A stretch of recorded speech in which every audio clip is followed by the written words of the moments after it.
नमस्कार, जोहार। हमारे बीच आगमन हो गया माननीय मुख्यमंत्री आदरणीय श्री हेमंत सोरेन जी का जोरदार जोरदार तालियों के साथ, दोनों हाथ ऊपर करके जोरदार तालियों के साथ स्वागत और अभिनंदन कीजिए माननीय मुख्यमंत्री महोदय का। हम बहुत तालियों की गड़गड़ाहट तेज होनी चाहिए, दोनों हाथ ऊपर कीजिए जिनके हाथों में। नमस्कार दोस्तों, खबरी पांडे की न्यू वीडियो में आपका स्वागत है। मुख्यमंत्री हेमंत सोरेन ने वन नेशन वन इलेक्शन को लेकर साधा निशाना। कहा, ये सामंती लोग राज करने की फिराक में हैं, आप तैयार रहिएगा। भाजपा अकेले देश में राज करना चाहती है, इनको सबक सिखाना जरूरी। कहा कि ये व्यापारियों की जमात है, ये पैसा गरीबों को नहीं देंगे बल्कि महंगाई बढ़ाकर आपकी जेब से पैसा निकाल लेगा। जी हाँ दोस्तों, मुख्यमंत्री हेमंत सोरेन ने कहा है कि अभी पता चला है कि वन नेशन वन इलेक्शन को केंद्रीय मंत्रिमंडल में स्वीकृति दे दी गई है। ये लोग चाहते हैं कि एक ही दल राज करे, एक ही सरकार रहे, चाहे राज्य में हो या देश में।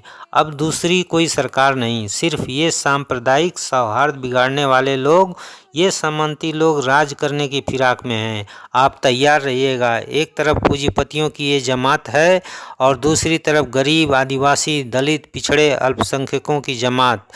इनको लोकसभा चुनाव में जो सीख मिली है वही सीख विधानसभा के चुनाव में भी देने की ज़रूरत है। मुख्यमंत्री बुधवार को सरकार आपके द्वार कार्यक्रम में जामताड़ा में शामिल हुए थे। इस दौरान उन्होंने विपक्ष पर जमकर निशाना साधा। कहा कि भाजपा के नेता लगातार गिद्ध की तरह मंडरा रहे। मुख्यमंत्री ने कहा कि ये लोग जहां झगड़ा करते हैं वहीं इनकी राजनीतिक रोटी पकती है। ये गुजरात की जमात झारखंड बिहार में सांप्रदायिक सौहार्द कैसे बिगड़े उसी में लगी रहती है। इनके पास नेता नहीं है तो अगल बगल के राज्यों से नेता बुलाते हैं। हमारे विरोधी भाजपा के नेता लगातार इस राज्य में गिद्ध की तरह मंडरा रहे हैं।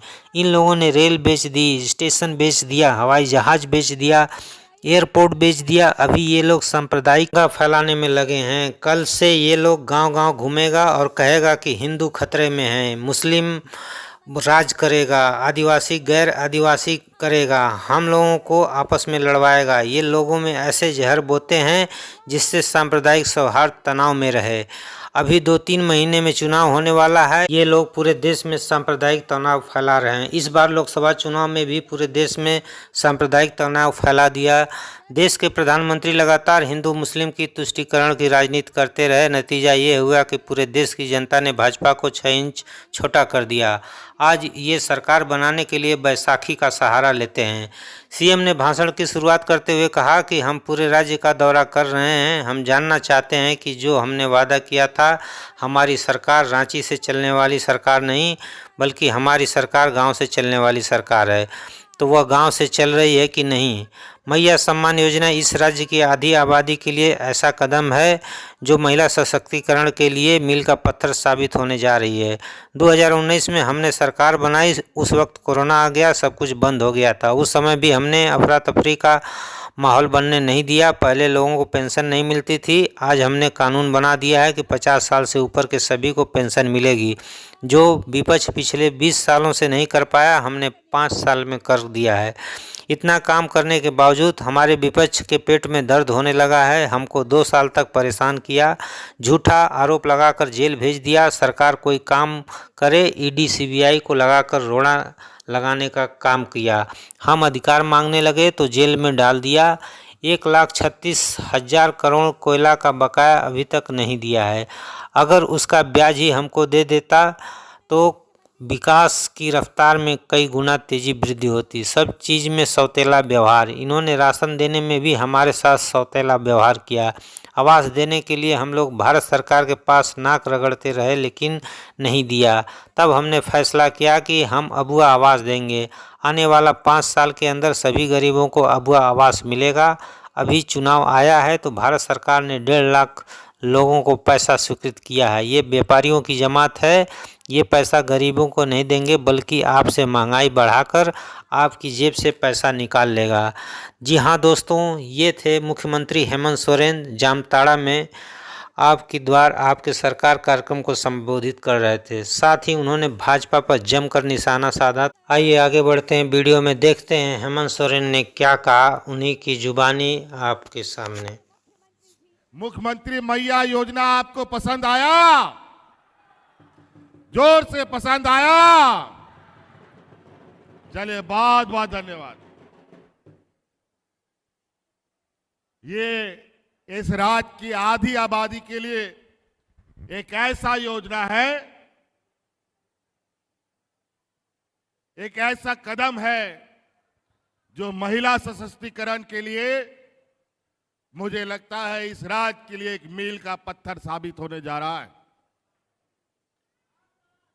हम लोग सरकार बनाए थे 2019 में, हमने सरकार बनाया और 2019 में सरकार बनते ही आपको पता होगा कि कोरोना के चपेट में पूरा देश दुनिया सिमट गया था।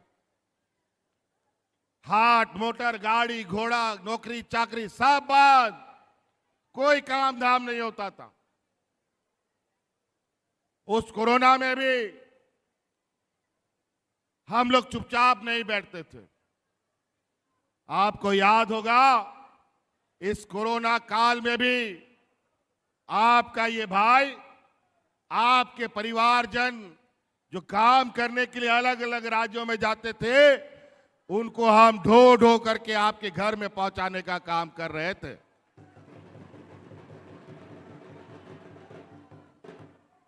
ये देश में पहली बार हमने ये साहस किया था।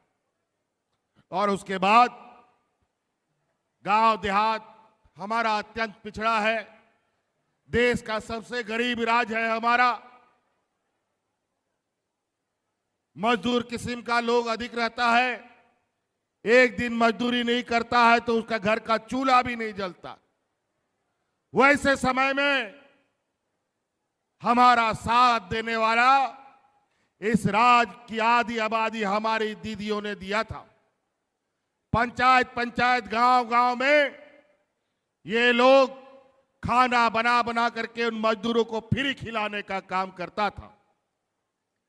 और उसी समय हमने संकल्प लिया था कि हम महिलाओं के लिए ऐसा कदम उठाएंगे जो इस राज्य में महिलाओं को आगे बढ़ने का रफ्तार में गति आएगी। पहले तो हमने इस राज्य के बूढ़े बुजुर्ग, उनकी लाठी वापस करने का काम किया। बेचारा हमारा गांव देहात में बूढ़ा बुजुर्ग लोग एक दो ठो पेंशन पाता था, पूरा गांव में अपना पेंशन के चक्कर में बूढ़ा बुजुर्ग लोग दलालों का चक्कर काटते काटते बेचारा मर जाता था। लेकिन हम कानून बना दिया कि इस राज्य में कोई बूढ़ा बुजुर्ग बिना पेंशन का नहीं होगा, तो सबको पेंशन देने का कानून हम बना दिया। आज कोई बिना पेंशन का बूढ़ा बुजुर्ग नहीं है, कोई दिव्यांग नहीं है, कोई विधवा नहीं है, और तो और जो महिलाओं को पुरुष छोड़ के भाग जाता है उस महिला को भी पेंशन देने का काम हमारी सरकार कर रही है।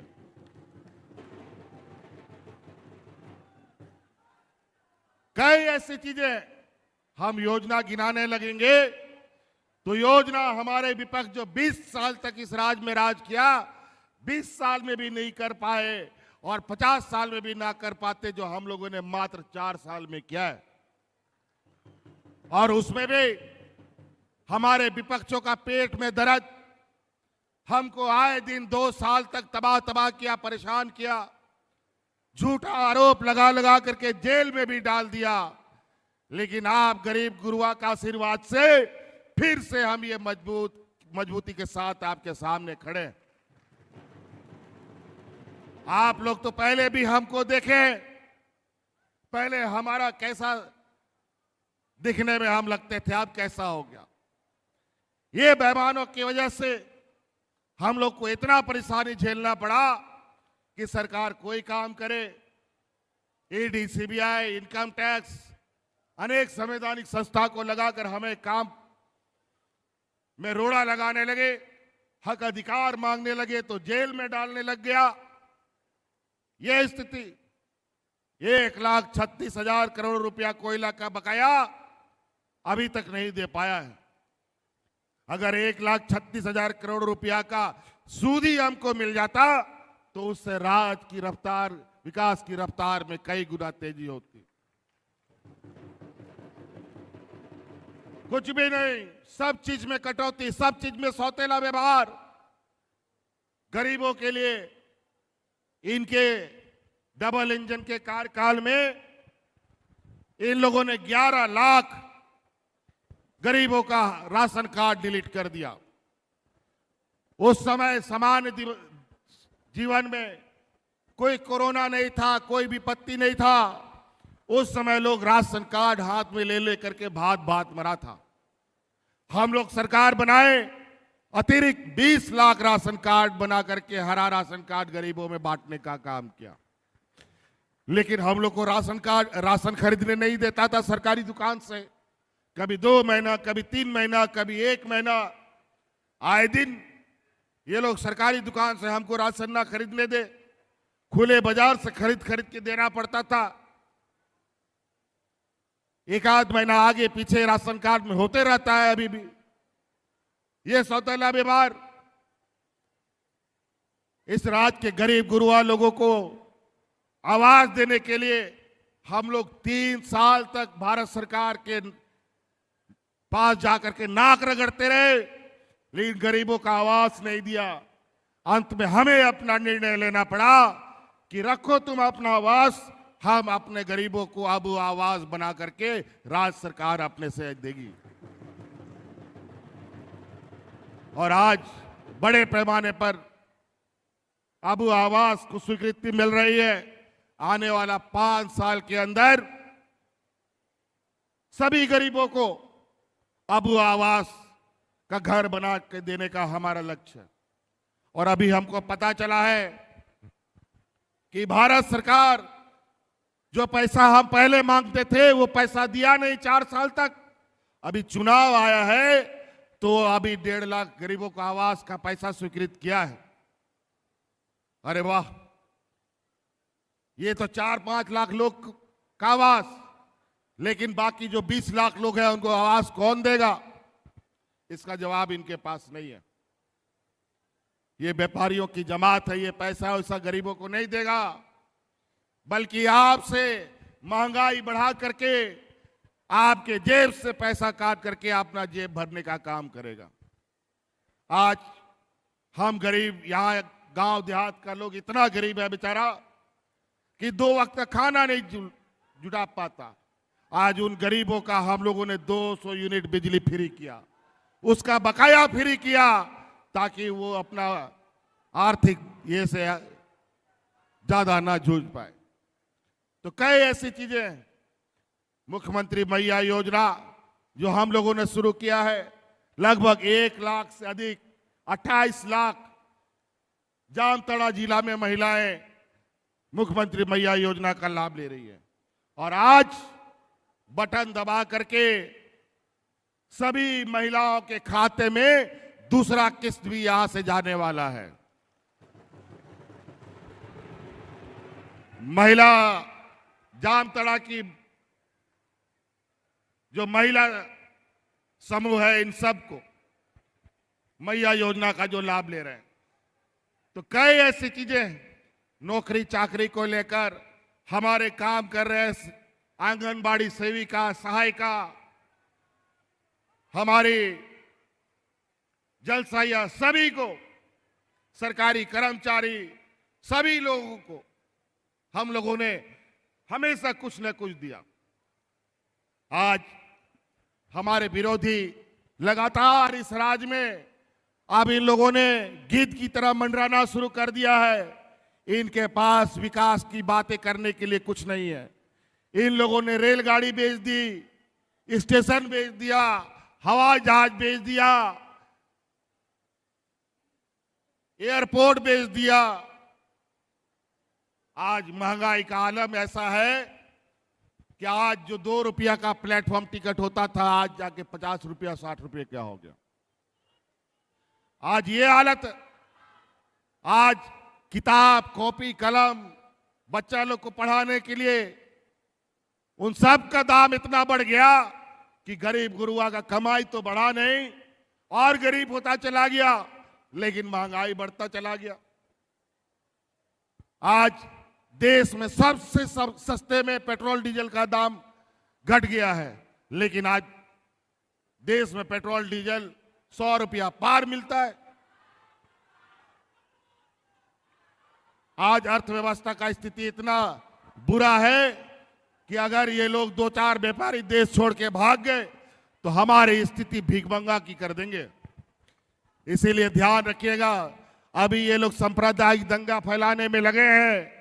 अभी आज कल से इन लोग का पूरा गांव पंचायत ये लोग घूमने निकलेगा और बोलेगा कि हिंदू खतरे में है, हिंदू मुस्लिम करेगा, आदिवासी गैर आदिवासी करेगा, अगड़ा पिछड़ा करेगा और हम लोगों को आपस में लड़वाएगा। ये लोग ऐसे जहर बोते हैं जो सांप्रदायिक सौहार्द में तनाव फैलता है।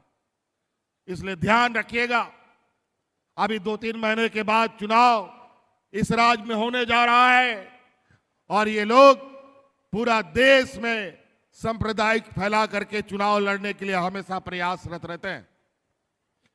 इस बार लोकसभा चुनाव में भी इन लोगों ने पूरा देश में सांप्रदायिक तनाव फैला दिया। इनके देश के प्रधानमंत्री लगातार हिंदू मुस्लिम की तुष्टीकरण करते रहे और नतीजा ये हुआ कि पूरा देश की जनता ने भारतीय जनता पार्टी को 6 इंच छोटा कर दिया। और आज ये सरकार बनाने के लिए इनको बैसाखी की जरूरत पड़ी है और ये लोग अभी नया हमेशा सगुपा छोड़ते हैं। अभी पता चला है 1 नेशन 1 इलेक्शन कई लोगों ने मंत्रिमंडल में स्वीकृति दी है। अब ये देश में अब ये चाहते हैं कि एक ही दल राज करे, एक ही सरकार हमेशा रहे, चाहे राज्य में हो चाहे देश के अंदर हो। अब दूसरा कोई सरकार नहीं, सिर्फ और सिर्फ ये सांप्रदायिक सौहार्द बिगाड़ने वाले लोग, ये सामंती लोग राज करने का एक फिराक में है। आप लोग तैयार रहिएगा। एक तरफ पूंजीपतियों की ये जमात और दूसरे तरफ गरीब आदिवासी दलित पिछड़े अल्पसंख्यकों की जमात। इनको लोकसभा में जैसा सिखाया गया है, जैसा सीख मिली है, इस विधानसभा में भी इन लोग को यह सीख देने की आवश्यकता है। तो नुआ के बोया को आयमा नुकु ओड़ा दुआर सनाम को रपुदे तकवा पार्टी को तोड़ाव लगी, विधायक एमएलए को हताव आखरी कुआ नुका बुझा कना की हाट बाजारे गई मेरम को आखरी कुआ उनका विधायक नेता को हतावे कुआ और पार्टियों को रपुदेदा और नोआ दिसोम रे नुकु एकला के नोआ दिसोम चलाव लगी और नोआ दिसोम रे हिंदू मुस्लिम कहते हौड़ को लड़ाई तपम कहते गोई लगी को नवा कथा को रोड बढ़ाए था। आज ये लोग जहां लोग झगड़ा करते हैं वहीं इनकी राजनीतिक रोटी पकती है। जहां लोग आराम चैन से शांति से रहते हैं वहां इनका रोटी चावल कुछ भी नहीं पकता है। ये गुजरात का जमात, झारखंड, बिहार, बंगाल, पूरा देश में लोगों को सांप्रदायिक सौहार्द कैसे बिगड़े लगातार लगे हुए। इनके पास नेता नहीं मिलता तो अगल बगल राज्यों से नेता ला करके आप लोग के बीच में जहर बोएगा। तो इसीलिए ध्यान रखिएगा। आप सब लोग, हम लोग जानते हैं यहाँ के गरीब गुरुआ लोगों को क्या आवश्यकता है, हम लोगों से ज्यादा कोई नहीं जान सकता। और अभी ये लोग नया फिर से सगुपा छोड़ा है कि संथाल परगना, बिहार, बंगाल को मिला करके अलग राज्य बना दिया जाए। अब हमको लगता है इन व्यापारियों को अब बोरा में समेटकर गुजरात के समंदर में डाल देना पड़ेगा। अब इन्हीं के राज्य को अलग कर देना पड़ेगा, देश से अलग कर देना पड़ेगा। बहुत शैतानी करता है लोग। पूरा देश को चूना लगा दिया। देश के खाते, देश के बैंक का दिवालिया निकाल दिया ये लोग।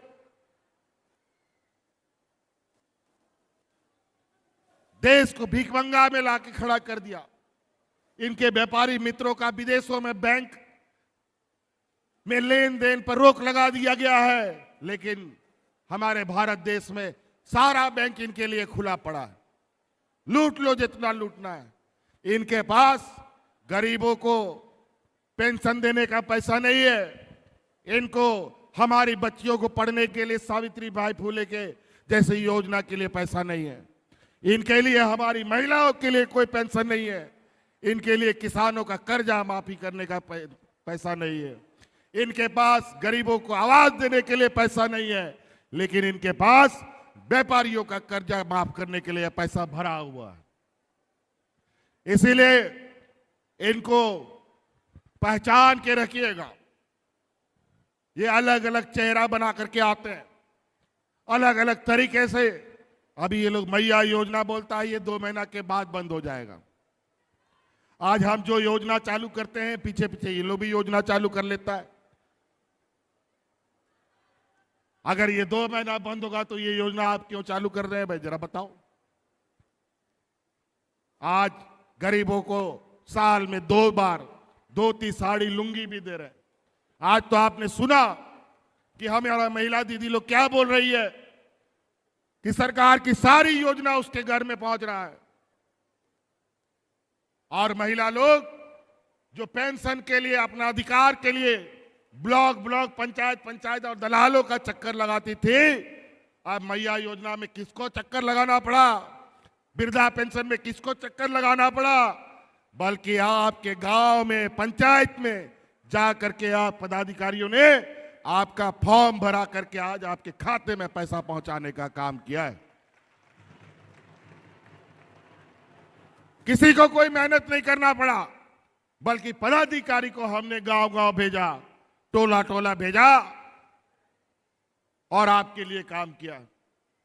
पहले सरकार की तरफ से ट्रैक्टर लोगों को मिलता था, आज जाके देखिए सरकार के तरफ से ट्रैक्टर भी मिलता है, बेलेरो भी मिलता है, स्कॉर्पियो भी मिलता है, ट्रक भी मिलता है, मारुति कार भी मिलता है, इनोवा भी मिलता है, सब गाड़ी मिलता है।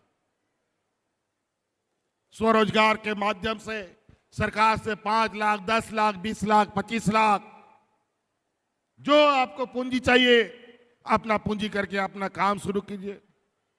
किसानों के वैकल्पिक खेती के लिए आप लोगों के लिए बिरसा हरित ग्राम योजना लेके आए हैं, पशुधन योजना लेके आए हैं। आप जानवर पालिए, आप सिर्फ धान गेहूं का खेती ना करके आम, अमरूद, केला, पपीता, लीची, तरह तरह के पेड़ लगा करके आप खेती बाड़ी से जुड़ सकते हैं। आप ही बताओ, क्या आम लोग नहीं खाता है क्या? क्या लोग पपीता नहीं खाता है क्या?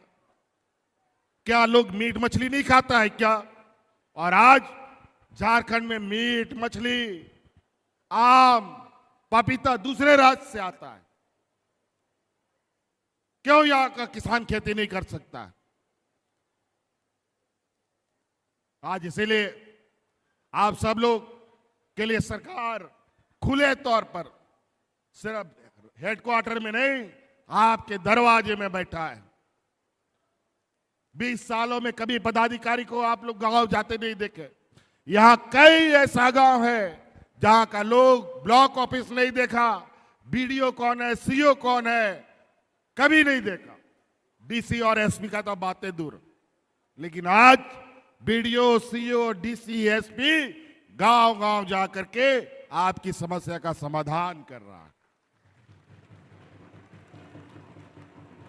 इसीलिए हम और बहुत ज्यादा नहीं कहेंगे, हमको और भी कार्यक्रमों में जाना है। 2 दिन तक तो 3-4 दिन तो बहुत बारिश हुई और इस बदलाव मौसम के लिए कारण ही हम लोगों ने आपके लिए वैकल्पिक खेती का रास्ता बनाया है।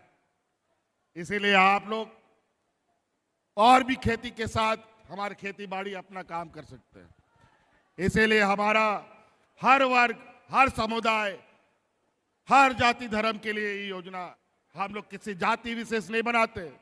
आज मैया योजना का लाभ आदिवासियों को भी मिलता है, दलितों को भी मिलता है, पिछड़ों को भी मिलता है, अल्पसंख्यक को भी मिलता है और हमारे सामान्य वर्गों को भी मिलता है, सबको मिलता है। किसी के साथ झारखंड सरकार भेदभाव नहीं करती है।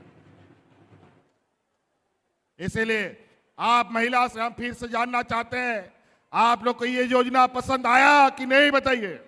पसंद आया? आपको अच्छा लगा? चलिए, बहुत बहुत धन्यवाद। इन्हीं बातों के साथ इन कथन मुझे देदा जहां तिना बाबा बोया बिस्रा पे सटेर कान अली सैन कोनाडी अडी सराव और गुण मनाओ जोहार। आइए अब सुनते हैं सत्यानंद भोक्ता ने बहुत क्या बहुत कहा। आभार। लेकिन आज पूरे देश के, पूरे प्रदेश के नेता पूरा घूम रहे हैं कि सरकार को उखाड़ देना है, सरकार को कबाड़ देना है। काहे भाई, सरकार तो गरीब के काम कर रही है, सरकार महिलाओं के लिए काम कर रही है, सरकार नौजवानों के लिए काम कर रही है, सरकार किसानों के लिए काम कर रही है, सरकार मजदूरों के लिए काम कर रही है। क्या इतना हड़बड़ी है? जब सत्ता में आते हैं तो मोतियाबिंद हो जाता है और फिर सत्तानाने लग बकाने लगते हैं।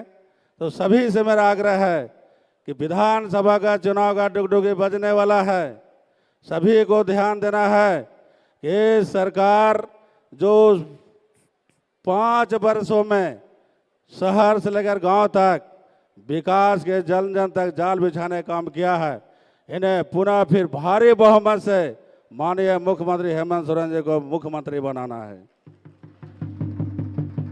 अभी कई लोगों को घुमाया जा रहा है, कौन मुख्यमंत्री बनेगा कोई अता पता नहीं है।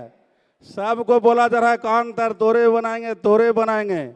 यहाँ से भी एगो के ले गया, लेकिन घूमते रह जाएंगे, कहीं कोई मिलने वाला नहीं है। पूरे गांव शहर में एक ही आवाज़ है, विकास चाहिए, रोजगार चाहिए और झारखंड में मुख्यमंत्री चाहिए तो हेमंत सोरेन चाहिए। ये गरीब का आवाज़ है, जन जन तक। लेकिन जिन लोगों ने तरह तरह वादा किए थे सब भूल गए। कहा कि हम महंगाई कम करेंगे, सब लोग कहा भाई महंगाई कम हो जाएगा। डीजल था 52, पेट्रोल था 58, गैस था 400 रुपये। सब सोचा कुछ तो सस्ता हो जाएगा। पूरा जब सरकार नहीं तो दाल का रेट क्या है, चावल का रेट क्या है, आटा का रेट क्या है, पूरा लिस्ट गांव गांव में वितरण करते थे। जब सत्ता में आए तो सीधे डीजल 100 रुपये, पेट्रोल 100 पार, गैस 1200 पार और पूरा सब जनता लाचार। अब महंगाई की बात नहीं होती है, विकास की बात नहीं होती है, आसमान सिटी की बात नहीं होता है, ग्रीन सिटी की बात नहीं होता है। अरे बताइए तो आपने क्या किया और फिर आने वाला समय में क्या कीजिएगा। तो सरकार के जो विकास चल रहा है इसमें लोग रोड़ा डालने का काम करते हैं। झारखंड की जनता जानती है कि झारखंड में अगर कोई बेहतर दुख का सुख के साथी और नौजवानों का, बुजुर्गों का सहयोग करने वाला है तो माननीय मुख्यमंत्री हेमंत सोरेन है। जिस तरह से अभी को लोग कहना है कि नियुक्तियां नहीं हुआ, ये 3.5 वर्षों में इतना नियुक्तियां हुआ सरकार का कि अगर हम बताएं कि शिक्षा के नियुक्ति तो 3469, वैज्ञानिक के नियुक्ति तो 129, जेपीएससी के बहाली 252, उसके बाद पंचायत सेवक के बहाली 2550, सहायक अभियंता की बहाली 609। ऐसे विभिन्न विभागों में रोज नियुक्तियां हुई, रोज नियुक्ति वितरण हुआ। उसके बाद भी देख रहा है कि बहाली नहीं हुई। इसके साथ श्रम विभाग से प्रमंडल स्तर पर रोजगार मेला लगाकर विभिन्न प्रमंडलों में हम लोगों ने 1 लाख से अधिक युवा युवतियों को हम लोगों ने रोजगार से जोड़ने का काम किया। ये सरकार के बहुत बड़ी उपलब्धि है। और अब वो आवास अभी हमारे बहने को मिल रहा है, पेंशन मिल रहा है। जब पूर्व की सरकार थी, पेंशन लेना है तो बीपीएल नंबर, आवास लेना है तो बीपीएल नंबर। हमारे माननीय मुख्यमंत्री जी ने कहा कि जो गरीब है उसको पेंशन मिलना चाहिए, गरीब उनको आवास मिलना चाहिए, कोई ईपीएल और बीपीएल नहीं चलेगा। और जिनका जो सुक्ति है, जो जरूरी है, उसको सरकार पूरा करेगी। आज पूरे झारखंड में एक हमको लगता है कि कोई ऐसा जिला नहीं है जो मंत्री भी घूम रहे हैं, मुख्यमंत्री भी घूम रहे हैं, लेकिन हम कह सकते हैं कि झारखंड में हेमंत सोरेन के लहर बा, अब बाकी सबके जहर बा। पूरे झारखंड में लहर है लहर, और बाकी विपक्षी का है जहर। घूमने से झूठा भाषण और झूठा शोषण, झूठा राशन की अब सरकार नहीं चलेगी। सरकार गरीबों की सरकार चलेगी, सरकार बहनों की चलेगी, सरकार नौजवानों की चलेगी। क्योंकि समय कम है, माननीय मुख्यमंत्री महोदय को बोलना है, मैं रोड़ा नहीं बनना चाहता हूँ। आज हरा भरा झारखंड, विकसित झारखंड, बदलता झारखंड, बढ़ता झारखंड, सभी को जोहार।